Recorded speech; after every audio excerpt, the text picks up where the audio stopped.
Welcome back to the Friend of God podcast.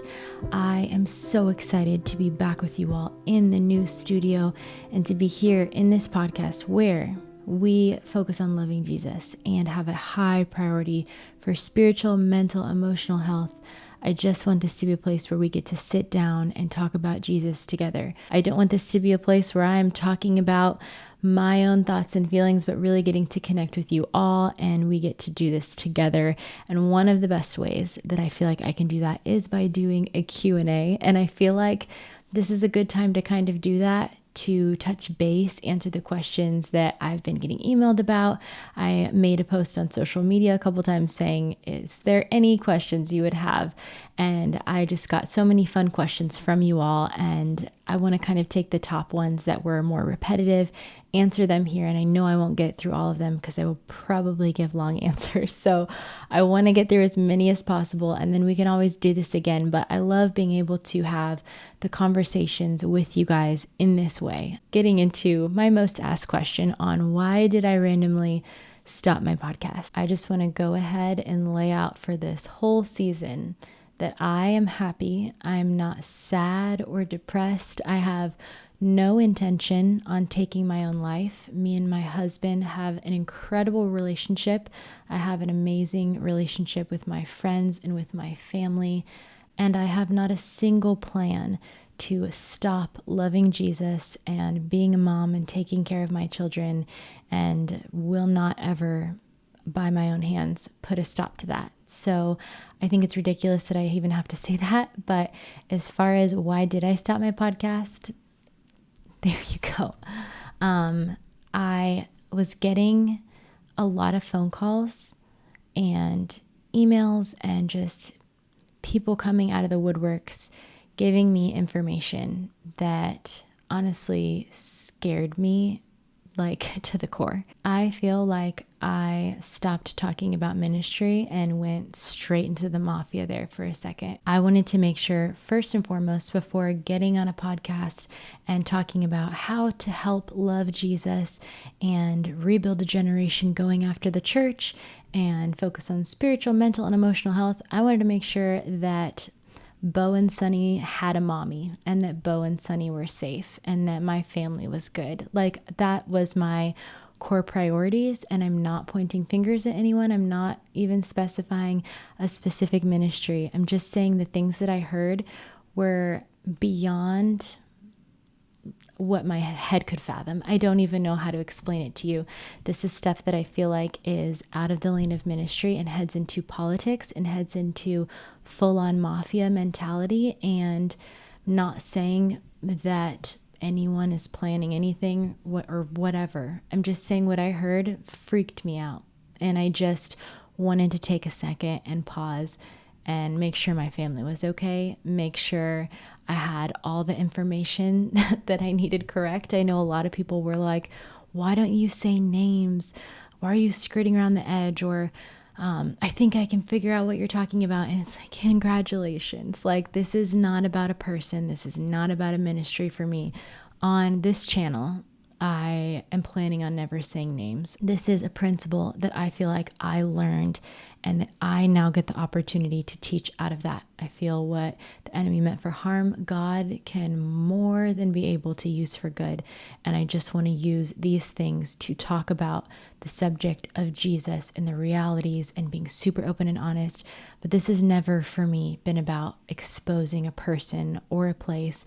And if you know a person or a place that fits the bill, then that's up to you to realize and recognize. I had people from India reaching out, people from overseas saying, this is my church, this is my pastor. How do I leave? I don't know how to leave my church environment. And that's amazing. This is what it was for. And I feel like at this stage of my life, after just processing all the information that I processed it. I had some internal work to do. I feel like I felt really vindicated, to be honest. I felt like so much information was coming to me that was just proving it was getting worse and worse. And I was feeling really vindicated. I was feeling like the most right person in the moment. And for me, that's a dangerous spot for me to be in, not safety wise, but spiritually wise. I don't ever want to feel like I am the most right person in the room. I have watched pastors preach and take pulpits communicating out of that mindset of being the most right person, because we are all convinced of our own belief system. We're all convinced. I feel like we can pass with flying colors lie detector tests if we wanted to, saying that our intentions and our motives are pure, but we don't know. Like, our hearts are wicked. We are sinners saved by a amazing loving Savior. And I don't ever want to stop and say, oh, that's like beyond me, I could never.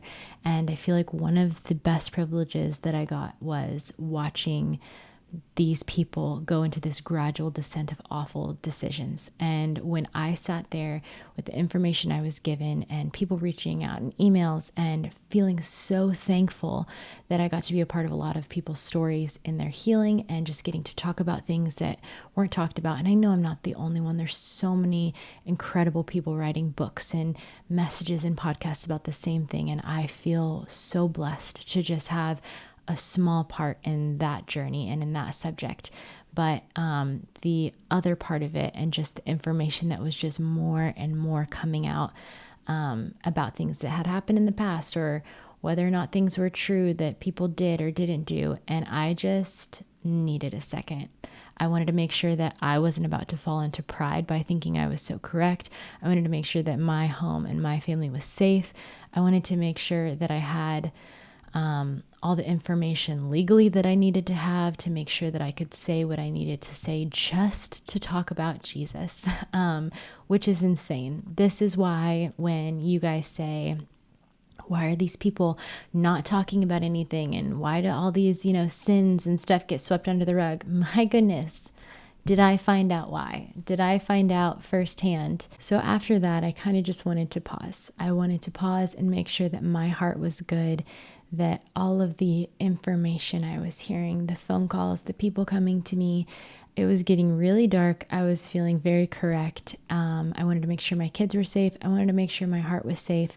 So I was like, you know what? I don't need to ride any sort of high. I don't need momentum in anything that I do. And if anything, it makes me happy to just pause everything for however long it's been, over a year, and just be like, I'm going to let it breathe. Make sure my family is safe, make sure that my heart is okay, that I'm able to rest. What an amazing restful season it's been too. We've had Sunny Brave, our amazing son. So blessed and just thankful to be in that season and rest with him. Someone just called me the other day telling me that I was like being brought up in the ministry staff rooms of saying that I was flying to Texas, meeting with other ministers to make videos to take them down. And I'm like, I'm postpartum. Like, I just went to Target and Hobby Lobby in the same day, and I called 3 people and told them about it because I was so proud of myself. I'm not flying to Texas to take down a minister. And me and my husband had to have a long conversation about what this was worth to us and what the truth is worth to us, and just really praying into that and making sure that we fully knew what we were signing up for. And I feel, people are going through much worse in being persecuted for their faith and beheaded. I 100% know that. But when you start something thinking that you're talking about Jesus and are there to help the wounded, go back, into loving Jesus again, and you realize it could be a whole other slew of things. We both just sat down and we prayed together, and we both just kind of said, it's worth it to us. It's worth it to be honest and truthful, do it in the best way possible to where I can keep doing this. I'm not going to go off the rails, and say names on my podcast and things on my podcast that puts me in a predicament where I might not be able to anymore. I just want to talk about the Lord. And to me, whatever happens after that point is worth it for me. So I want that to be out there. Another question I got that has been asked to me in a couple different ways has been, like this one says, your navigation of starting over in community and the importance of it. Another one is, what did you look for when finding another church? And I think I said this earlier, but emotions don't tell us the truth. They are there to keep us safe. They are not there to tell us the truth. And so trying to heal from the place that we were and try to evaluate a new church based on the wounded, scarred, hyper intense emotions that we have from that place is so difficult. The first one is how to navigate starting over. When you go into a place, you leave a community, that is extremely damaging. One of the most damaging things to your mental state is being completely isolated, ripped out of community by yourself, and to have lived a life and your day-to-day, your people, your community. A lot of people, this isn't just Sunday church, it's Bible studies and friendships. And whenever you leave that community, granted, if it's a healthy community, you get to keep those friendships. If you're talking about moving states, that's amazing. That's a lot of, there's so much value in that, and don't take that for granted. Keep those friendships alive in those churches.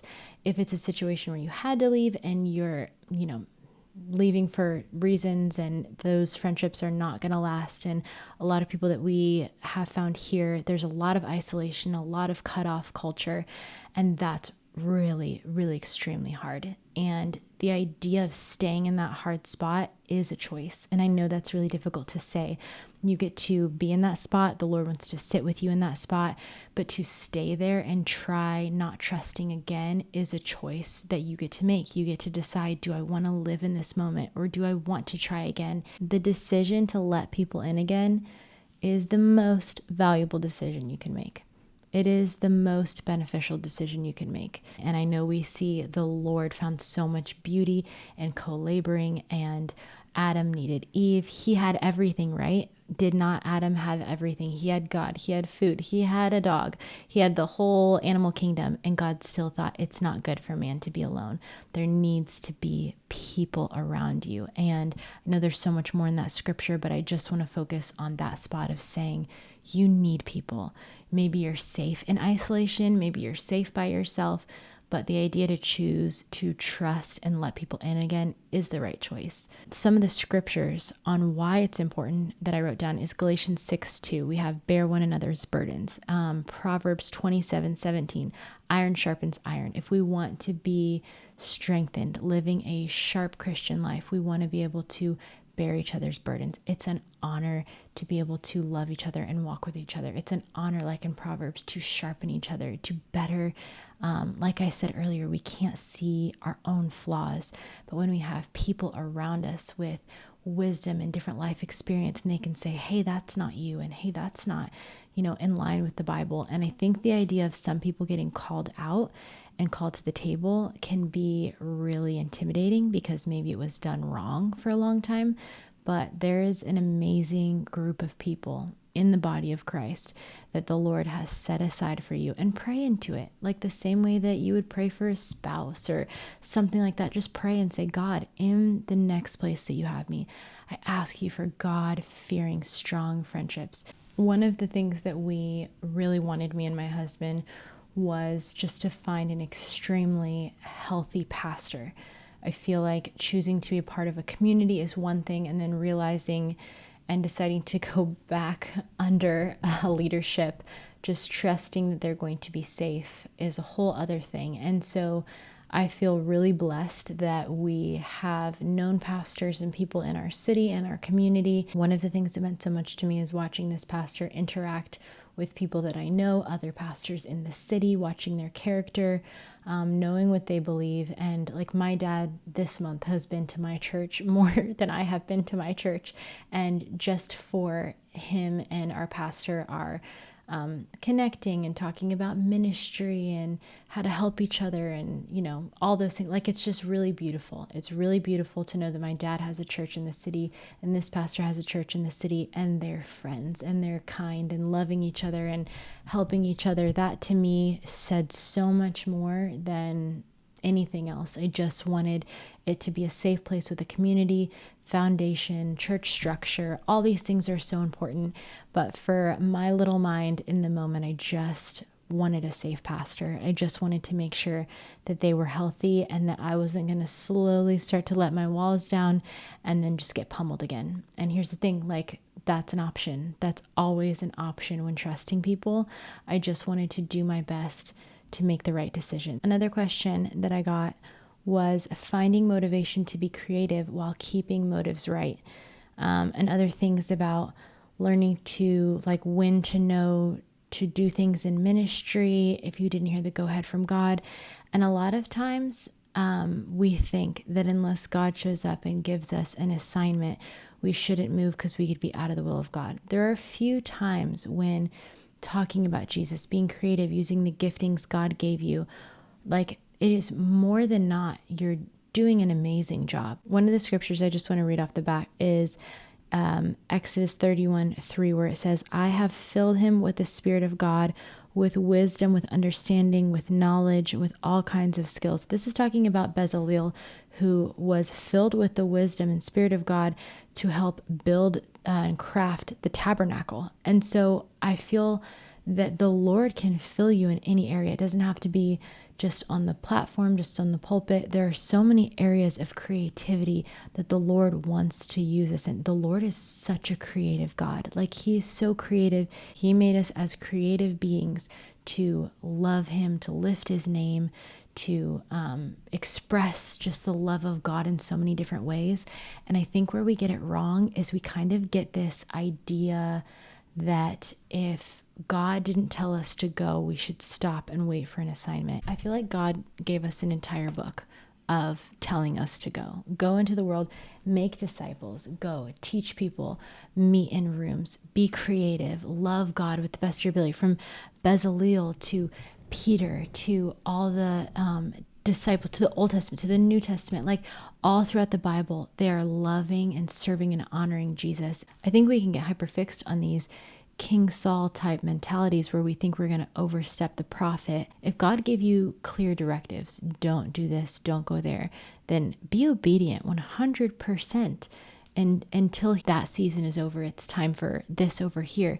But if it's not going against your core beliefs of the Bible, of what the Bible is saying, your convictions, and you're just expressing, then be liberated and motivated to go after and serve Jesus. I myself was in this spot where you just overthink and you're like, does God really want? And is it really necessary? And you kind of lament over the possibility. And it's like, have people around you, let people in your life to check your motives, because maybe there's some things that you're not seeing, but have people in, have them pray with you, have them talk with you, and be creative. Like, go out in every way that God made you and express Jesus. If it's a business idea, if it's starting a family, if it's something creative in media, social media, writing books, like, be creative and go about it. And I have found the second that I say yes and start to head in that direction, I will just get the most flood in me, like wisdom from the Lord. I'll get a plan. And also in the same way,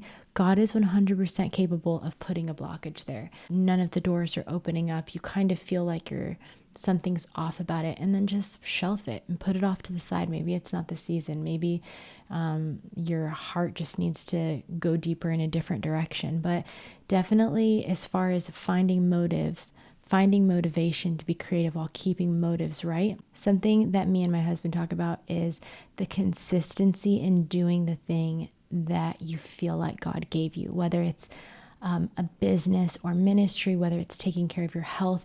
You feel this surge of drive and passion and maybe understanding of how to do it and how to go about it, and you start on it, but then all of a sudden it falls off. And one of my best examples of this is when Charlie Kirk died. I feel like there was this shock that went throughout Christianity where everyone who wanted to do something for the Lord, who needed a good excuse to get up and do it, they had it. It was as if a reality check had happened in the body of Christ and people woke up and just started doing things.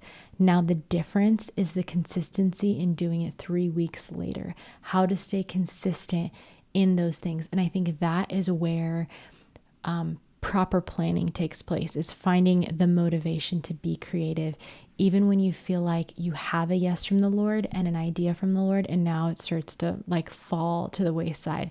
And I feel like this stupor slumber thing comes over us where we have no more creativity, no more willpower. I think a lot of pastors experience this in like volunteering in the church, is people get excited, they have a cause, they get excited about going and reaching the lost and serving and building community, and then all of a sudden it starts to kind of settle in. Figuring out your why, being in the Word, having people around you to stay accountable. I feel like me and John can do that for each other. I have my sisters, I have people in my life, friends that are like, what are you doing? What's your plan? What is the lie that you're believing that makes this thing that you were so excited about start to feel like it's falling away? And we can be so critical of ourselves, hyperanalyze ourselves. God is the one who is a creative being. So when you're starting to lose your source of drive, of motivation, of consistency, go right back into it and just say like, Lord, fill me up again. Give me the fresh passion. Give me the fresh desire to do the things that you made me to do. And sometimes it'll take a second, and it's good to take a rest moment, and to know your reason why beyond the moment is extremely important. When things get hard, when things get not so fun, when all the technical parts come into play, like having your why, having your reason beyond the moment is really important for me, because I feel like a lot of what I do is extremely creative. I feel like it's extremely emotionally vulnerable just to sit up and start talking. And you can be your biggest critic. You can get up and say, I'm starting a business, I'm wanting to do XYZ, and automatically talk yourself out of it by some external voice that you think is existing and it doesn't. You can paint a weird picture of the people around you, of how they'll see you. You can paint a weird picture of God thinking, he didn't ask me to do this anyways, and I'm stepping out of his will by trying to teach people about Jesus or follow his will or better my family or make money. And we can get really weird and like counsel ourselves into some funky situations when we start to overanalyze the things that we were once passionate about. And I think that, again, back to community, is really important, to have community and people around you to remind you of who God says you are, of your goal and plan that you had, that you felt like the Lord gave you, and just to not let it go to the wayside. And I feel like a lot of people have dreams and plans from God where you wrote them down, you got excited about them, and then reality set in. But you have one life, and the Lord made you for an extremely specific, intentional purpose. It's easy to look at someone on the pulpit or out on the mission field and then see yourself as a seat filler or a day-to-day Christian who's not making the Lord that happy, and start to have a weird perception of yourself. And I encourage you to rip that off. Read the scriptures, remind yourself of who God says you are, and go after the thing that God made you for. I have more questions that I want to get to, but I also don't want this video to be super long, and I would rather answer things intentionally than quickly. So I can get back and do another video very soon. I would love to hear questions that you have. Also questions for guests that I have coming on. I want to be able to ask them questions that you have as well. Reach out in the comments below, or if it is personal, you can always email me or message me on social media, but reach out in the comments below and ask your questions. I love connecting with you all on there. And if you guys could like and subscribe and share this video, I want these conversations to get into the hands of people that want to hear it. Every time you subscribe, every time you share it, it goes out into the algorithm and really helps out our channel so that more people can learn about spiritual, mental, and emotional health, loving Jesus, and having a community like this. I love you all. I'm so excited for the next video, and I will see you again soon.